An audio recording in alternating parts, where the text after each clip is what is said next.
Yes, mambo vipi Tanzania, mambo vipi Swahili speakers. Mimi naitwa Ricky Kisalala sana and this is E-Talk podcast, sehemu ambayo tunazungumzia kuhusiana na burudani kwa ujumla. Na kama ambavyo unafahamu tupo mwishoni mwa mwaka 2025. Mambo mengi yametokea ya entertainment kwa mwaka huu 2025. Miezi miwili ya boycott ya mashabiki kwamba tusikilizi ngoma zozote za wasanii. Tuko hapa kuchambua nini ambacho kimetokea, lakini zaidi top 5 ya wasanii ambao wamefanya vizuri kwenye upande mzima wa digital platforms kwa mwaka huu 2025. Niko na Elmando kutoka recap ya Bongo 5. Hola maniga. Uko poa? We are here my brother, tuko hapa na ndugu yangu bana hapa mimi nyumbani. Umekula suti nini? Kidogo. Unajua sometimes nikwambia ni sometimes tubadilike kidogo. Tusiendelee na zile nguo zetu za crazy jeans na nini. Kidogo tu unafuka. Ile koti shingapi? Ndugu yangu. Asiwaambia shingapi? Shingapi? Hamna. Shingapi? Kamtelezo tu. Au ndo zinapitishwaga sinza zile kwenye mabazi. Hamna. Kwa mwanangu nani yule? Anaitwa nani yule? Sema nisimtaje hapa. Afu nilikuwa kwenye harusi hiyo niliona ya Juma. Ya Maka. Ilikuwa kwenye harusi ilinua ile. Ilikuwa harusi tuzo. Ile koti ilikuwa harusi ya Juma Jokes. Najua. Na sio kawaida yako najua. Ndio hilo. Na unaona hilo moja. Nina makoti kama 3. Mengine ya Sinza. Mengine ya Sinza. Kuna mshikaji wangu ananipaga suti yuko Kariakoo actually, wala nisiwe muongo. Na mimi sio mpenzi wa suti. Yaani huo ndio ukweli. So kwamba sipendi, lakini mimi sio mpenzi wa suti. Punguza kuonana na wauni, punguza cycle ya wauni, utaweza kunanili. Niambie ndugu yangu. Fresh, michakato vipi? Kama kawa. Umeonaje entertainment industry kwa mwaka 2025 hali? Kwa mwaka 2025 kabisa ndugu yangu ilikuwa imeanza vizuri, lakini nafikiri mwishoni kuna vitu ambavyo vimekuja kutokea ambavyo of course lazima vitupe somo kama sisi kama wadau, lakini kwa wasanii mimi naamini wamejifunza kitu. Kwa vitu ambavyo vimetokea juzi, kwa wasanii kutaka kususia ngoma za kuanza kususia ngoma za wasanii. Ni kitu ambacho kimewapa somo wasanii na kuwakumbusha kwamba hawa ni ndio mabosi zenu. Kwa hiyo kingine pia kitu ambacho kimetukumbusha lazima tufanye kazi kwa ajili ya watu. Unaelewa? Hata sisi tunapofanya kazi hapa tunafanya kwa ajili yao. Hatufanyi kwa sababu ya Ricky, unaelewa? Wewe unafanya kwa sababu yao. Kwa lazima hicho na mimi kitu hicho kimeniingia sana. Chochote ninachofanya lazima nijue nafanya kwa ajili ya watu ambao tutazama. Kwetu sisi na kwa wasanii pia. Nini ambacho kimewafundisha wasanii unavyoona? Kimewafundisha nafikiri ni kuwa na respect. Unajua? Kuwa na heshima. Kwani wasanii waheshimu mashabiki? Unajua kwa nini? Tuzungumze ukweli. Kwa mfano kuna kauli ambazo zimewaudhi kwa Kiswahili fasaha mashabiki. Kwa mfano kauli kuna kauli fulani za Diamond zile za mashabiki na nini, ushaelewa? Kwa hiyo mashabiki wanahisi kama ni kejeli kwao, na nimeona baadhi ya kejeli za kina Ommy Dimpoz, unajua? Sio jenzi wanajifanya sio nini, unaelewa? So wanahitaji respect kwa sababu wao ndo wanafanya wasanii wa shine na nini. So kitu ambacho mimi nimejifunza na nimekiona wasanii lazima badilike ni kuheshimu watu wao zaidi. Katika top 5 hali ukapata nafasi ya kutengeneza top 5 ya wasanii ambao wamefanya vizuri kwa mwaka 2025. Top 5 yako iko vipi? Umekuwa ukichambua sana muziki. So far top 5 yako naiweka vipi kwa wasanii wa Bongo? Kwa wasanii wa Bongo. Top 5 wasanii waliofanya kwa ngoma ambazo zimetoka mwaka huu. Kwa ngoma ambazo zimetoka mwaka huu 2025. Top 5 yangu. Mimi kiukweli bila kupepesa macho. Msanii wa kwanza mimi nitamweka Mario. In terms of numbers or in terms of what? In terms of numbers kiukweli, lakini pia even hata nyimbo kwenda mbali zaidi. Kwa mfano mimi kuna wimbo wa Mario ni surprise Nairobi. Ingawa Mario hajawahi kwenda kufanya show Ulaya na Marekani, lakini kwenye tour ya BN ambaye alikuwa anaifanya Ulaya na Marekani. Ile ni moja ya ngoma ambayo ilikuwa ni favorite, unajua? Ambayo ndio uandishi wa Mario, yani ndio kila kitu yeye. Kwa kiukweli in terms of numbers tamweka kwa sababu amecollect numbers overall nyingi kupitia album yake. Unaelewa? Hiyo siwezi kupinga kabisa. Msanii namba 2 ambao mimi nitamweka ambaye kafanya vizuri 2025. Huwa anasema fans favorite ni Juma Jokes. Okay. Juma Jokes mwanangu katu surprise sana mwaka huu kwa sababu mimi wakati nafanya uchambuzi wangu before ya tukio la harusi kwa mfano Juma Jokes, ukienda kwa mfano Spotify, mtandao ambao ni muhimu kabisa kwa sasa hivi, Juma Jokes alikuwa na monthly listen na 200,000. 200,000, yani 200,000 mpaka 200,000 na hajaye kufikisha 300,000. Lakini baada ya kutoa EP yake ile na akafanya harusi, Juma Jux alipanda mpaka 900,000. Umeshanielewa? Angalia hizo ni monthly listener 900,000. Then ngoma zake kama 3-4 kuanzia Enjoy, Ololofemi, God Design zina numbers over 5 million kwenda juu. Umeshanielewa? Though Enjoy haikuwa ya mwaka huu, sawa, lakini Ololofemi na God Design zimeni surprise. Even hata zile zingine zimepata numbers hata kama sio sana, lakini zina level fulani. Umeshanielewa? So mimi yule nitamweka msanii namba 2 ambaye kani surprise sana kwa mwaka 2025. Mimi kwa 2025 msanii ambaye nitamweka na bila kutoa uchoyo wa fadhila kama Mbosso. Ingawa ilikuwa ni mwishoni mwezi wa 5-6 nyuma, kwa sababu miezi 4-3 Mbosso alikuwa yuko kimya. Hakuwa na consistency ya mwaka, lakini mwishoni alikuja kutupa EP ya Room Number 3 ambayo imefanya mapinduzi makubwa. Mimi kiukweli ukiniambia nikumbuke lini nimeona wimbo pure bongo flavor umekuwa hit song kama Power, nitakuja kukutajia na Kupenda ya J Melody.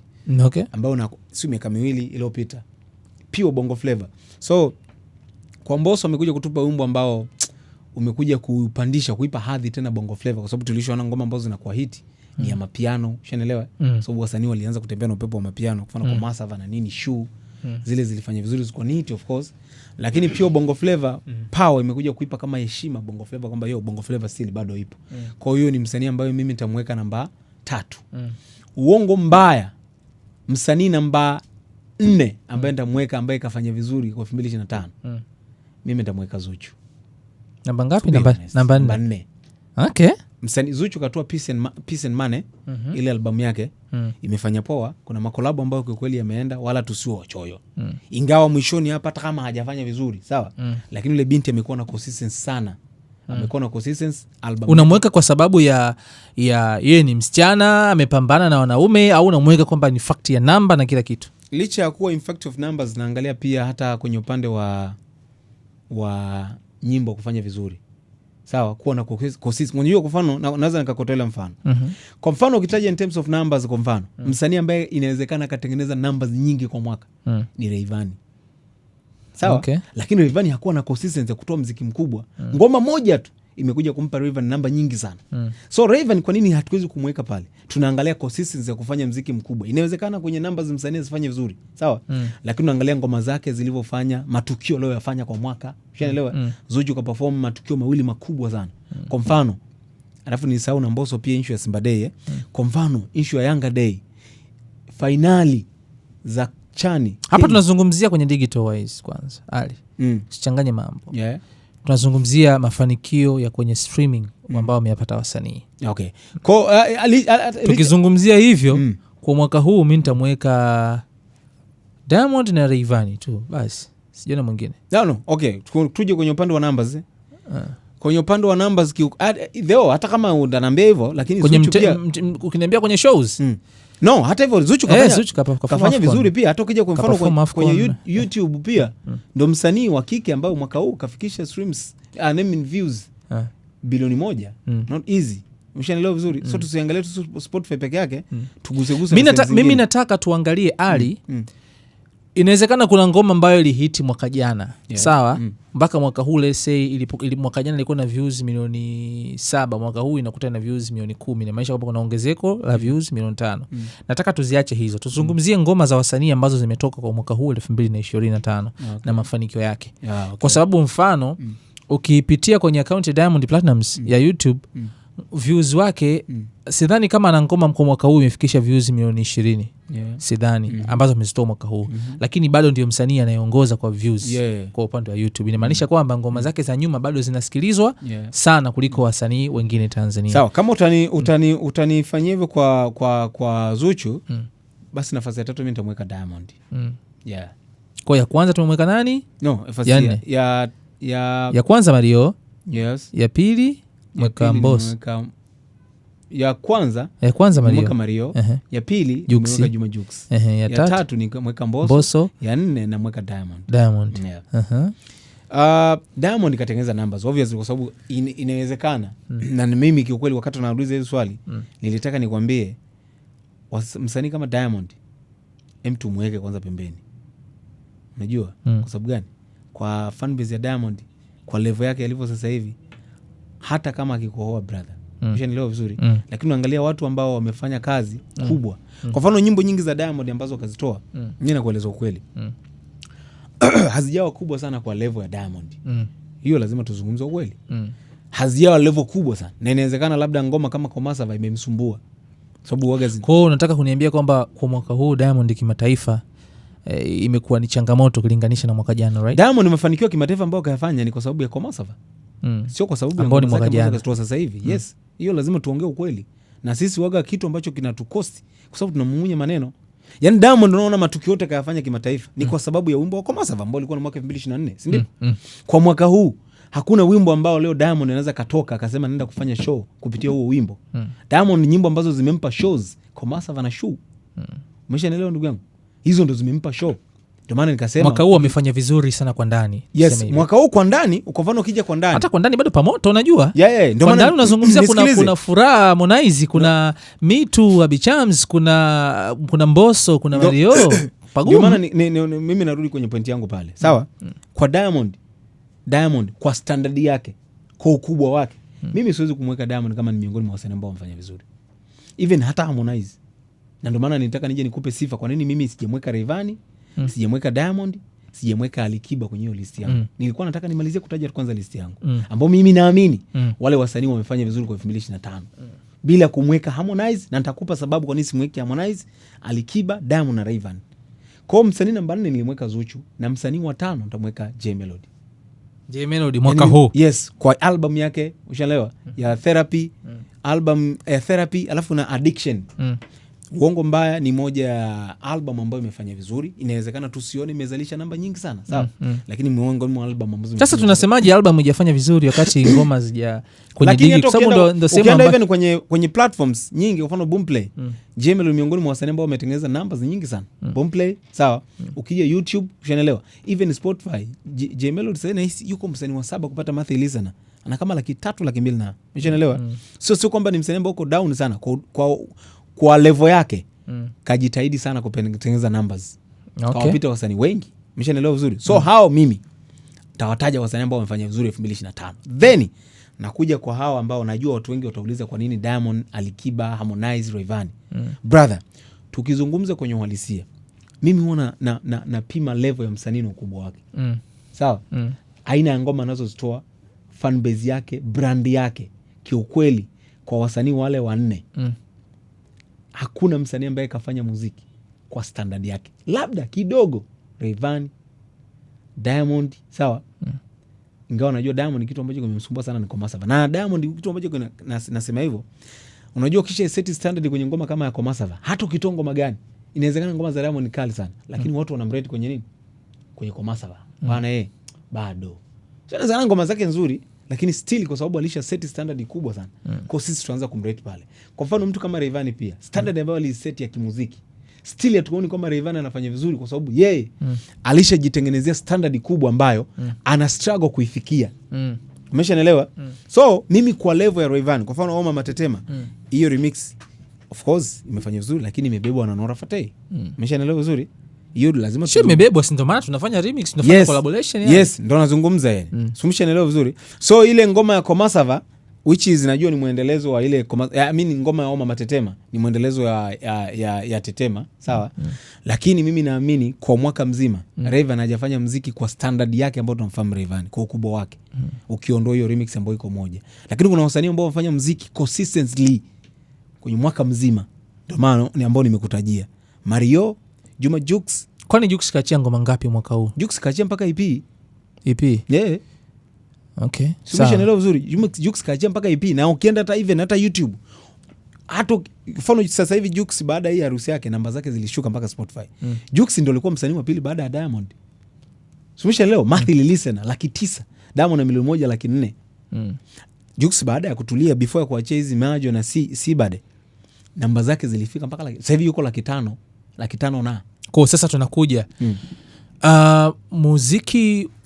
Niliona discussion moja kwamba Jux ni msanii mzuri, lakini Jux nowadays anafanya vizuri kutokana na support anayoipata abroad. Kwa hizi ngoma mbili ambazo kaziachia Majo pamoja na nini ameachia nyingine na Sibade. Sibade. ni Jux yule ambaye tulitegemea kwamba atatumia ule upepo mzuri kupata mafanikio makubwa zaidi kupenetrate soko la Nigeria? Mimi naweza nikasema 50-50. Yes, no. Sawa? Kwa sababu gani? Kwanza hii ngoma alizozitoa ni mixing ya Afrobeat na Bongo Flava kwa mbali, si ndio? Ambayo Afrobeat unajua ni Nigeria, na hata ukiangalia even challenge anazozifanya anafanya sana na Nigeria kwa sababu ni aina ya muziki ambao wao wanaujua. Unajua zile? Yaani ni sound ambayo sio ngeni. Ni sound ambayo imezoeleka Nigeria. So hata ukiifanya, umeshaelewa, wataona hii ni sound ina uhalisia wa Kinigeria. Sawa? Hata pia kwenye uimbaji wake amejaribu kumix lugha ya biashara ambayo anajua Nigeria watamuelewa, unaelewa? Na Bongo tutamuelewa. Though sio standard ya msanii kama Juma Jux. Na unajua kama tukio la harusi lilikuwa ni kubwa sana. So watu walikuwa wanataka kusubiria Juma Jux baada ile tukio atafanya nini ambacho kitakuwa kikubwa kwenye ndana na hii level. Lakini mimi ni kwa kitu ambacho nilikuwa natarajia huenda atakuja na collab kubwa za Kinigeria. Kwa maana umeona amekutana na Davido, mara kaongea na Wizkid, mara nini. Unajua Nigeria ndio kitovu cha Afrika kwenye muziki. So nikajua Juma Jux ujio wake ni collab. So sijaelewa why aliacheza ngoma mbili na wakati na mimi nilisikia na collab kubwa na wasanii wa Nigeria. Huenda unajua wasanii wengine wao wanapenda kupunguza ngoma za kawaida kwanza, kusoma upepo, then achianza kuachia mayo makubwa. So mimi kiukweli ukiniuliza, so standard ile ambayo mimi nilikuwa natarajia kwa Juma Jux. Mimi naona kwa hizi ngoma zake hizi mbili kuna ile namna wanasemaga kwamba ukifanya kazi na Diamond basi ni rahisi sana kushuka. Nafikiri Jux ndiye msanii, ukiacha wasanii ambao ndani ya lebo, Jux ndio msanii ambaye ameweza kwenda sawa na speed ya Diamond Exactly. Since waachie collab yao, since watoe collab yao ya kwanza Enjoy ikafanya vizuri. Collab yao ya pili of course Enjoy, maana ya kwanza Sugua zamani huko. Sugua ilikuwa ya kwanza. Tunazungumzia sasa hivi kwa ameachia hii ameachia Olufemi na ndio. Olufemi ni ya tatu, si ndio? Bado Jux baada kutoka na zile ngoma zote, lakini bado akaja kuachia ngoma ambazo zimefanya vizuri pia. So big shout out kwako kwa sababu unaweza ukaona jinsi gani ambavyo Jux anajitahidi kujiconnect, kujilevel up. Diamond anaku lift up, alafu wewe sasa utajua unafanya nini kwa juu. Yes. Which end unaona angalau ameweza kusurvive Yes. No, usitaje Jux peke yake. Unataja wasanii ambao wafanya kazi na Diamond peke wote. Wote. Unaweza kuwataja wapo kina Harmonize. Nimekwambia hivi nje ya lebo. Okay, nje ya lebo. Yes, kwa sababu ndani ya lebo bado unakuwa bado una support yake. Una support yake pia. Umeelewa?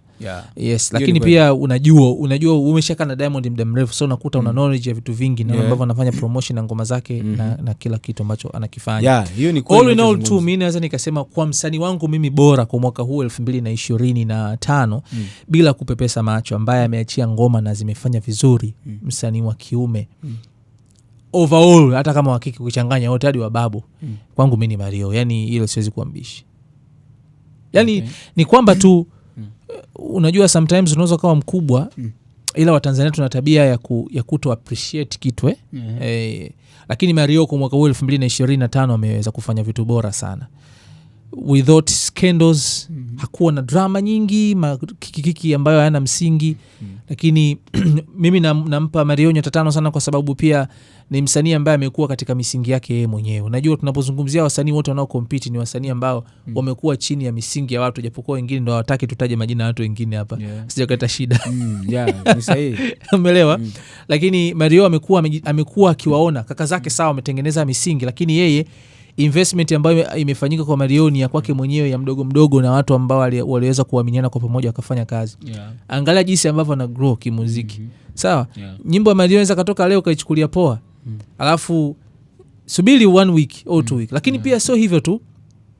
Ukisikiliza album ya Mario au nyimbo za Mario ambazo kaziachia mfano mwaka huu tu peke yake, utakutana na muziki aina tofauti. Mario ukiachilia mbali tu piano, Mario na sound ambayo kimsingi unaweza usiipate kwa msanii mwingine, haswa kwa ndani ya Tanzania.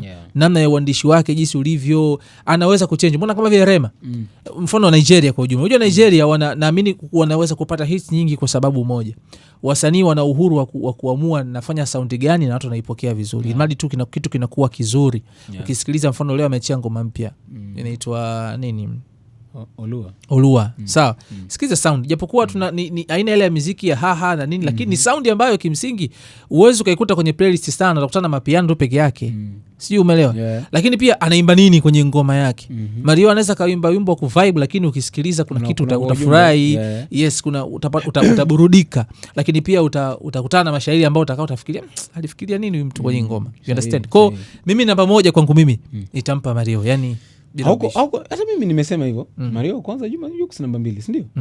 So kiukweli ukija tukiacha unafiki, unajua mtu mwingine anaweza akasema hivi, kwa mfano nimemtaja Juma Jux, of course anaweza akasema kitu ambacho kimembeba sana ilikuwa ni events zile ambazo wamezifanya. Sasa kajiongeza tuwafanye na wengine, though ni ndio njia moja ya njia hasa. Angefanya nini? Simeshaelewa. Hakuna namna. Upepo umekuja unatumia, lakini ukija kwa msanii kama Omari, yani kiukweli tukaacha unafiki, mzee amejaribu kusimama bila hizo skendo, bila ma event, bila nini. Umeshaelewa? Alafu sio tu kusimama bila hivyo vitu. Mind you, Mario ndo msanii ambaye kasimama wanasemaga from zero to hero, yani from nothing, bila backup yoyote, bila backup, sio katoka kwenye label, sio vitu gani. Umeshaelewa? So unachozungumza huko sahihi kabisa. Na hivi kama tutakuwa na namna hii ya kuongea ukweli kuhusu wasanii wetu ambao wanafanya vizuri, Ricky, niamini mimi tutakuwa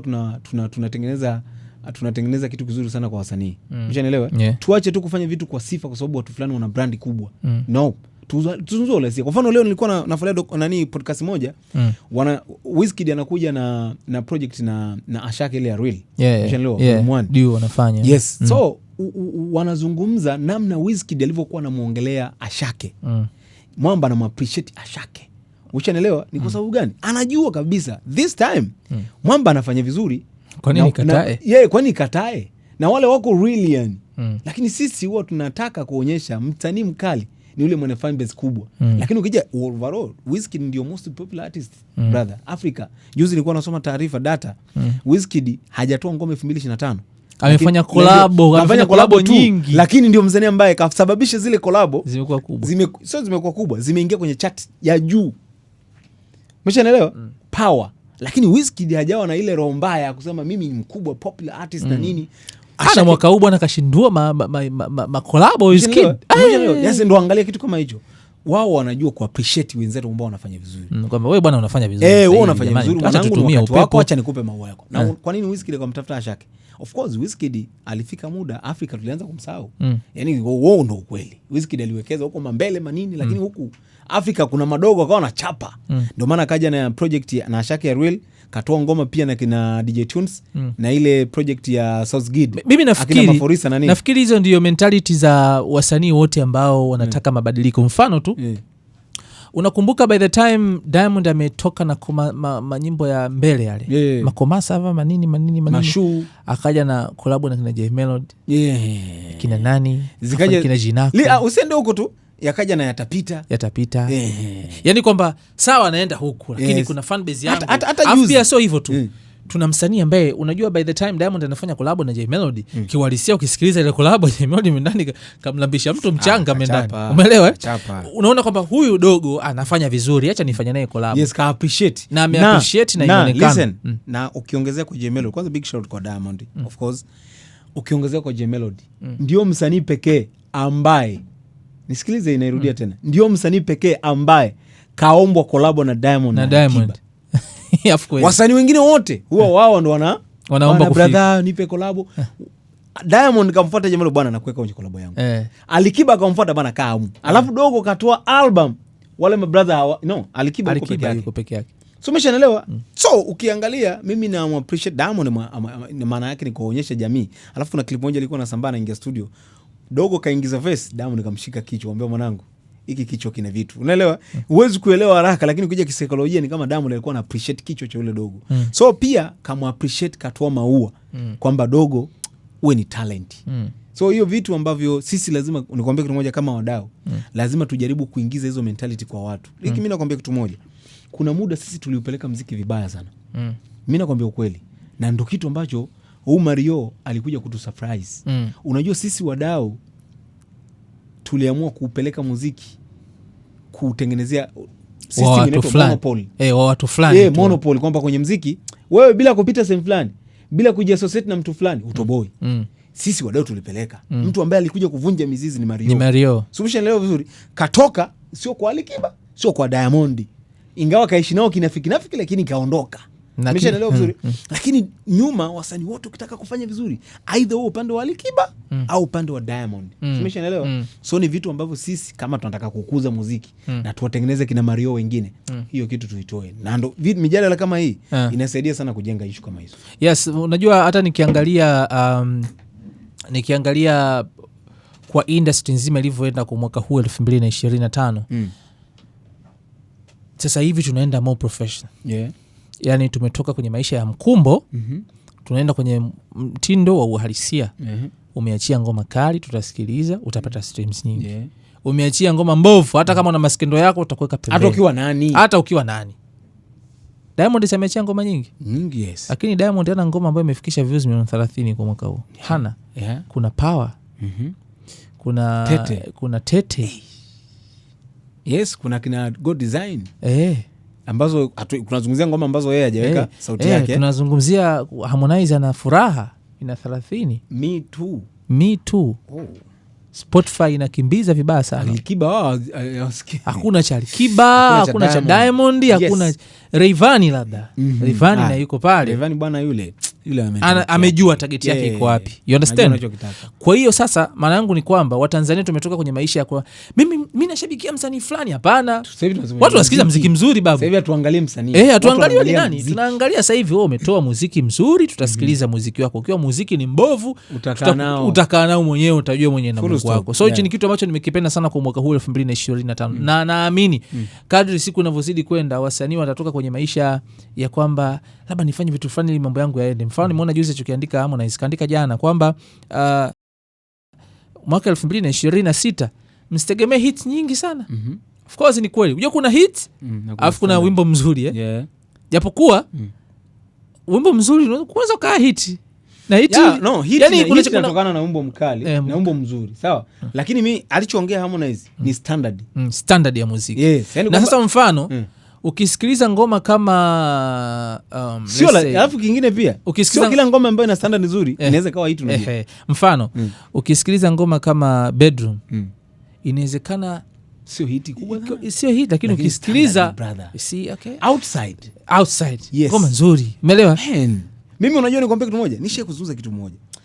I don't know Harmonize bro, katika mimi ingekuwa ndo Harmonize azile ngoma ningezifanyia hata remix brother. Bedroom Outside brother, ile standard ya ngoma zile. Mimi nilishangaa ngoma kama Singwageni imeenda mbali zaidi, lakini kwangu mimi Bedroom na Outside ni kali mno. Sasa by that time angala anatoka Harmonize, ndio maana nikasema by that time ndo anatoka kwenye lebo unajua. Ndio maana nikasema, na of course alikuwa bado hajajua strategies, bado kuna vitu vingi alikuwa anajua, lakini bado ni mtu ambaye alikuwa anatafuta namna kusimama. Naelewa. Tambua hata financial ilikuwa vizuri, ametoka kulipa milioni 600, sio poa. Naelewa. Ila zile ngoma brother, maisha. Zile ngoma mbili, inawezekana zipo zingine. Hata Singwageni unaiunganisha ndani. Yaani zile ngoma ambazo zina standard ya kimataifa. So mwaka 2026 tutaenda kutoa wasanii quality, wasanii wenye quality Tanzania. Niamini mimi. Tutapata wasanii wachache. Tutazidi kuwapunguza. Mfano kwa mwaka 2026 mimi Alikiba hajafanya vizuri. Unajua mimi ninachofurahi Alikiba amekubaliana na standard yake kama mimi okay fine, I sing, napenda kuimba na nini, masuala ya watoto kupeleka na moto huko tutakimbizana. Ni kama vile wasanii wengine tu wakubwa. Mfano ukienda Marekani, kila kitu Jay-Z sasa hivi hawezi kuwazidi wasanii wengi sana streams. Hawezi. Lakini heshima yake iko pale pale kwamba wewe ni Jay-Z. Licha ya ukubwa wake, msanii anayeongoza kwa numbers Drake. Yes. Licha ya kwamba Jay-Z ndo Godfather ndo sasa ndo kwambia maisha jinsi yalivyo. Ni kama vile Alikiba kwamba yeye kaamua tu kwa mimi nitafanya muziki wangu mzuri, nitaongea na mashabiki zangu, standard yangu nimemaliza. Lakini kutona jasho na watu hao sio sawa. Na msanii anayeforce hivyo vitu mara nyingi ndo huwa anakuja kuvunjiana heshima na hao madogo au anakuja kutoka kwenye reli alafu anasema anabaniwa. Unajua umeongea issue ya Harmonize hapo. Unajua Harmonize yuko kwenye prime yake brother. Shelewa. Yule nigga yuko kwenye prime. Si mimi sijui prime kwa msanii anachukua miaka mingapi. Ila trust me, Harmonize yuko kwenye prime yake yani. Yaani anajua anachokifanya. Umeshaelewa? Na mimi nilizungumza kitu moja hiki hapa Ricky. Album hii ya Harmonize ya 31 kama haijamfanyia revolution ya Harmonize. ya kimuziki. Sababu mimi naamini kabisa Harmonize kuna sehemu nyingi tunamdai. Yani bado licha ya kuwa unajua msanii Harmonize ni msanii mwenye brand kubwa sana Bongo, yani mwenye content, yani mkubwa. Unaelewa? Nje sawa, sio hivyo. So mimi naamini hii album kama haijafanya revolution kwenye upande wa Harmonize international wise, kuingia kwenye ushindani, unaelewa, kimuziki. Unaelewa? Ushindani ndio huko aingie kwenye matuzo, umeelewa? Kwenye manini. Kama haijafanya vile, brother, mimi naamini kwa Harmonize itamkatisha tamaa sana. Okay. Unajua kwa sababu gani? Mwaka huu Harmonize katema cheche mno. Unaelewa? Ukianzia kwenye issue za Grammy, ingawa yeye alikuwa anatarajia hii album akitoa itampeleka Grammy, lakini kuna vitu ambavyo vimekuja kujitokeza katikati ambavyo viko nje ya uwezo wake. Mimi naamini ndio vitu ambavyo vilichangia pia album kutoka. Mambo ya siasa yale, mambo ya uchaguzi akapeleka mbele, lakini pia akaja hiki mashabiki akaona yeye alisema kabisa nitaachia baada ya uchaguzi. Lakini baada ya uchaguzi vitu vingine vikaja vikatokea, ikabidi apeleke mpaka mwakani kama sikosei. So ile album kama haijamfanyia Harmonize revolution kwenye upande ule, Harmonize upande wa international, mimi naweza nikasema 30%, sio zote, itamkatisha tamaa sana. Hapana, maisha kujaribu ndugu yangu. Inawezekana, maisha ni kujaribu. Inawezekana ila na mimi unajua kwa sababu gani? Kwa muda ambao upo kwa level ya msanii kama Harmonize, sawa, ile album anatakiwa kuwekeza sana. Sawa, Ali. Tumezungumzia tuwape iwe special case sasa. Wasanii wa kike Bongo, umeonaje? Wasanii wa kike Bongo. Msanii wa kike Bongo aliyeachia hit song ni nani? Abi, mi tu. Mimi nakosea nini bwana? Vitu vingine hata tutaweka kuzungusha. Ali. No, wale wa hit song wawili. Inawezekana unajua hiki, ngoja nikwambie, kuna nyimbo mbaya, kuna nyimbo ya kawaida, kuna nyimbo nzuri, kuna ngoma kali, alafu kuna hit song. Mshaelewa uzuri? Hata mi tu ya Abi sio hit song. Ni ngoma kali. Hiyo tukubali. Hata nimehit. Mi tu. Lakini sio hit song. Ile ni ngoma kali bana. Ile ni, sikiliza nikwambie. Abigail wimbo wake ni hit song local and international. Anyway, nije mimi kwenye upande wa hit. Unajua maana local and international. Sio tu wimbo ambao umeimbwa kwa ajili ya maudhui. Mfano, umeona Power? Power ni ngoma ambayo imefanya vizuri East Africa.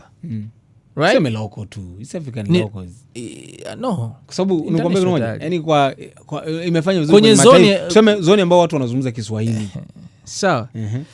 Lakini hatuna ripoti kwamba imefanya vipi kwenye nchi zingine.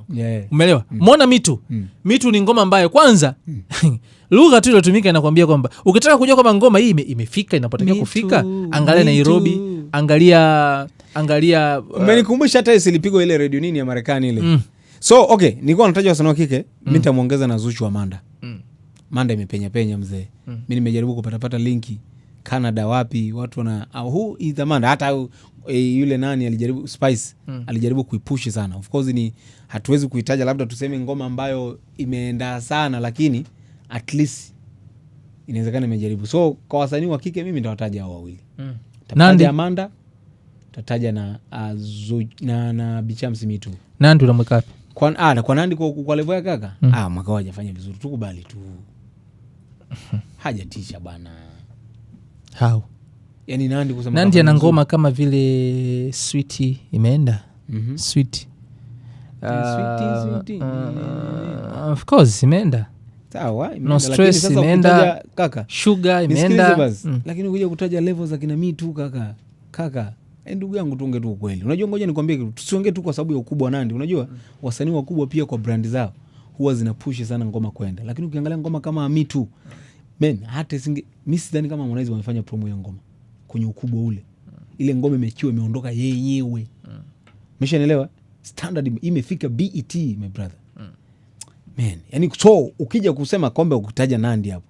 Umeshaelewa? Lazima tuangalie hata hiyo standard mzee. Hiyo standard hiyo kwa level ya Nandi. Mimi nasema ana deni kubwa sana, hajafanya vizuri kwa mwaka huu. Okay. Zuchu, unajua Zuchu kinachombeba, Zuchu yuko race. Alafu Zuchu anajua speed ya sasa hivi. Unajua Nandi kasha kuwa mtu mzima, alafu pia Nandi karidhika, ana hela. Unaelewa? Zuchu ana njaa. Yaani ukimwangalia Zuchu ana njaa.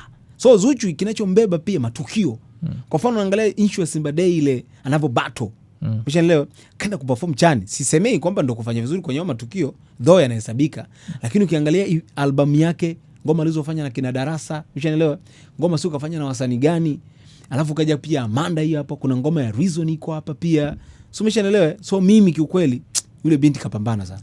Zuchu amepambana, ila mimi nina kitu kimoja ambacho naweza nikasema kuhusiana na Zuchu.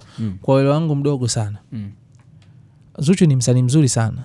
Lakini mimi bado siamini kama Zuchu ametumia potential yake kwa ukubwa vile ambavyo inatakiwa. Yani naona Zuchu na vitu vikubwa vingi sana. Pengine anatupa kwa package. Lakini nikiangalia speed ya Zuchu ya miaka iliyopita ilikuwa ni kubwa kulinganisha na mwaka jana na mwaka huu. Kwangu lakini unataka panikishwa. Kuna vitu no, sio kupanikisha. Inawezekana pia wasanii wa kike competition yao wao kwa wao ipo ndogo sana. Sijui umeelewa? Yaani Zuchu mimi bado sijakuelewa kwa Zuchu kidogo. Kivipi? Nikupe mfano. Unakumbuka enza Sukari? Enza nini? Kuanzia streams, kuanzia kila kitu. Unaona namba za Zuchu ni kubwa sana. You understand? Lakini ukiangalia mwaka jana mwaka huu, hizo nyimbo unazozitaja za Zuchu, Amanda imeenda, sawa imeenda, lakini kuna ile power ambayo ulikuwa unaiona kwa Zuchu ilikuwepo. Naamini kukosekana kwa, yani sasa hivi imefika stage Zuchu tunamfanya battle na wasanii wa kiume. Umeelewa Wasanii wa kike hakuna competition. Pengine hii inasababisha hawa wasanii washinde kupata ile motisha ya kupambana. Mfano sasa hivi Harmonize ataka hivi atamwona Mario speed yake mbona kubwa. Diamond kina Rayvanny mbona Mario, lakini ni ngumu kabisa leo niambie eti Mario anamwaza Zuchu. Hiyo kitu haipo. Umeelewa? Kwa hiyo maana yangu ni kwamba wasanii hawa wa Tanzania hawa wa kike kwa sababu kati yao wenyewe hakuna competition ile ya logic. Unajua kuna ile competition yule cover original, yule cover ndio competition zao. Sio ka perform sio Simba Day, mimi nenda Yanga Day. Hizo ndio competition zao. Nazungumzia ile namna ya kutaka kuimprove kimuziki kuwa kubwa zaidi. Naamini lakini pia nature yao pia. Ukishakuwa mwanamke bana, sometimes wanasemaga mwanamke atapambana, lakini sasa baba pale unaweza kuta Diamond pia naye na mipaka yake akiwa kama mume kwamba kuna shida gani? Unataka hela? Unataka nini? Nikwambie kitu moja. Wanaozungumzia wasanii wa kike kweli, lakini wasanii wa kike wachache sana ambao wamepiga hatua. Hata Zuchu nimetaja kwenye ngoma ya Amanda. Mimi najaribu kuwa mkweli. Lakini hii ngoma ya Amanda ni kama ilikuja kufanya baada ya watu kuikataa. Yote walikataa. Unajua kuna ile ngoma inafanya vizuri, kila mtu anaipenda. Ngoma ya Amanda Zuchu alikuja kutia mkazo baada ya watu kuikataa. Sawa? Watu walikataa ngoma gani yeye kaona hii ngoma hii sasa nataka ni surprise watu. Lakini ukija kwenye kupiga hatua, progress ya kimuziki overall, wasanii wa kike mimi ndio maana still bado nitamtaja Abby Chams. Unajua brother, from kuenda kufika ndio msanii wa kwanza kufika BT. Si ndio? Na tunajua alikotoka. Umeshaelewa? So mimi ukinitajia Zuchu hata kama nimemtaja, mimi kwangu mimi Zuchu atapiga hatua kimuziki. Yaani kusema ndio progress ya kimuziki. No. Uongo. Wala tusitake kuongea uongo. Ukweli ni kwamba mtu aliyopiga hatua ya kimuziki hata leo kikaa anajisifia Abby kwa wasanii wa kike. Elmando. Mzee wa recap. Yaani Abby kaka. Hiyo hatua mimi nakwambia leo. Unajua wasanii waliofika BT? Diamond, Rayvanny mara 3. Rayvanny kafika BT. Wewe si ndio mwenye tuzo peke yake hapa Tanzania BT. Wewe bwana hivi ana BT ana BT yes. Rayvanny sawa. Diamond mara 3. Diamond mwenye tuzo hana. Yeye hana tuzo, kafika mara 3. Ndio Rayvanny peke yake ndio mwenye tuzo. Ana tuzo ya BT pamoja na Eddie Kenzo, yes I remember. Abby Chams kafika. Yaani ukitaja hata Majani unataja kina Alikiba, haje kuonga BT kaka. Umeshaelewa? Sasa Abby Chams angalia mwaka jana ukimtazama Abby Chams na mwaka huu ambao kafika mpaka BT. Maana yake mimi nitasema kabisa msanii wa kike aliyofanya progress kubwa kimuziki ni Abby. Sawa Ali bwana, mimi nashukuru sana kwa time yako. Tumezungumza dakika 40 zinatosha kabisa. Watu najua kuna kitu utakuwa umekipata Ali, au unasema? Yeah, kabisa. Yes, hiyo ni jambo la msingi sana. Bwana, hii hapa ni tunafanya recap tu. Sio recap na Mando, ila ni recap ya mwaka mzima, mwaka 2025 kwa kile ambacho kimetokea kwenye entertainment industry. Tumezungumzia wasanii wote 5 ambao wamefanya vizuri, lakini all in all ni kuambia tu kwamba nitaendelea kuletea wageni mbalimbali ambao tunaenda kuzungumzia kuhusiana na nini ambacho kimetokea kwa mwaka 2025. So kesho atakuja mwingine, kesho kutwa atakuja mwingine. Mimi naitwa Ricky, behind the camera man KB Pixel. Nguvu za kutosha kutoka kwa Silent Ocean, Simba wa Bahari, lakini pia kutoka kwa Magic Builders International ambao wao ni mabingwa uzaji wa bidhaa za ujenzi kama vile white scheme, wall putty pamoja na Magic Gypsum Board. Till next time.